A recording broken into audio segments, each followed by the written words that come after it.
So far, so far, so good. Hennessy, lo, lo, lo, lo, lo, lo, lo, lo.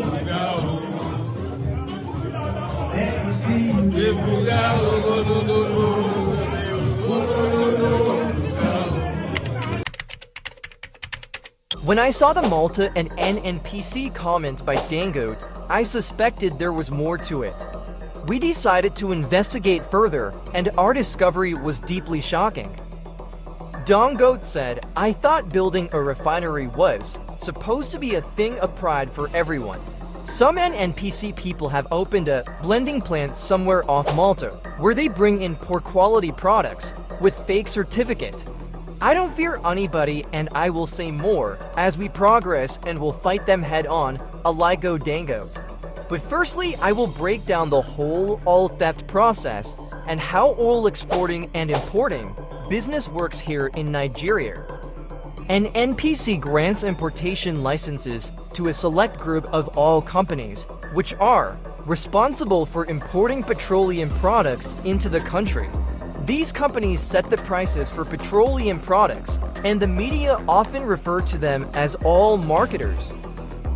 We have another set responsible for exporting, selling unrefined petroleum products both locally and internationally.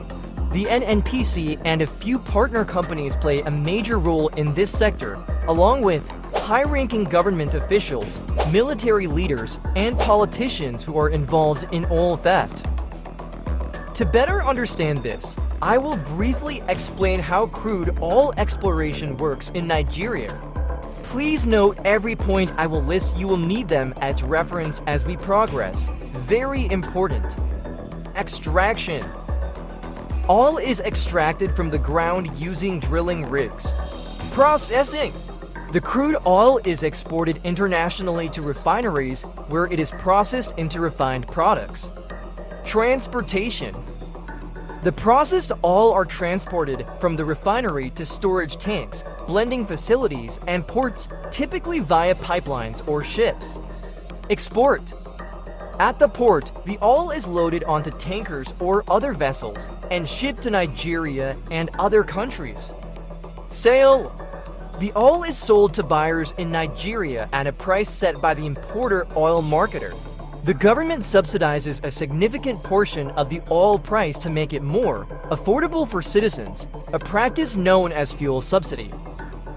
Now let's connect the dots together. Recently, Owando plc announced the approval to acquire 100% of Nigerian Egypt Oil Company.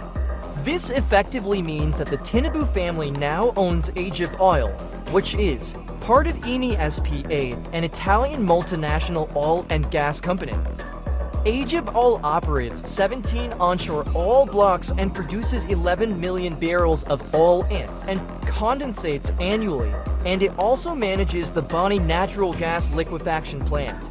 One might wonder why such a successful company would divest 100% of such a critical asset. Observing similar situations, like the case with Dangote, suggests that this sale was not made lightly. Now, these crucial oil fields and plants in Nigeria are under the control of Tinubu through Owando plc, which is Tinubu's family-owned, not even an NPC. Stay with me, please.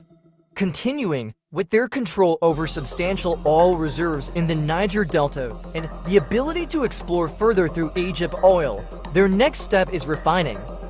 Instead of building a refinery in Nigeria, they opted to construct one in Malta. This move allows them to exploit the country's resources and obscure their activities.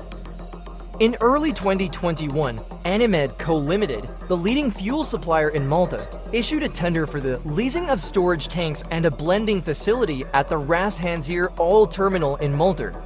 Ras Hanzir Oil Terminal Limited won the bidding. It is owned and operated by the Tinubu family, with Wale Tinubu, who is also the chairman of Owando plc, serving as its chairman along with other members of the Tinubu family and their associates. The company has already established a functioning refinery in Malta, and they have now acquired the storage tanks and blending facility oil terminals, which were recently exposed to the public. Stay with me. After Tinubu was sworn in as president, his first major move was to announce the removal of fuel subsidy, while the government continued to pay in secret, allowing him to increase petroleum product prices. This move was designed to benefit his own monopoly.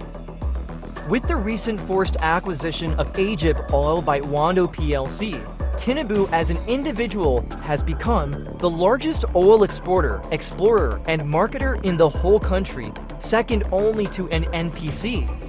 Here is the pattern. Tinubu, through an NPC, will sell Nigeria's oil to himself at a low price via his company in Malta. He will also explore, extract, and export, all using his newly acquired Egypt Oil Company, which operates across the Niger Delta states. Tinubu will then buy back the refined oil from his company in Malta through an NPC and as an oil marketer via one of his companies OVH Energy Oando at a higher price and export them back to Nigeria. The refined oil is sold to the Nigerian public at a high price, while the subsidy, although officially removed, is still being paid secretly. Essentially, Tinubu is paying himself subsidy. This scheme has an extraordinary level of financial exploitation. Even after he leaves office, Nigeria remains without a refinery, and he will make sure his oil monopoly over the country will remain standing. As if that is not enough, the government will still pay him for subsidy. He sold over $2 billion worth of petroleum products to Nigeria through the Malta refinery, just in 2023 alone. That's an example of what the future of Nigeria's oil importation will look like. That's why he will fight the Dangote refinery with everything he has. If it becomes operational, his multi-trillion-dollar oil monopoly enterprise will collapse. The price of petroleum products like fuel will keep increasing, while he still pays himself subsidy. Considering his age, one might wonder what he needs all this money for, other than sheer greed. It's truly disheartening. Thank you for watching.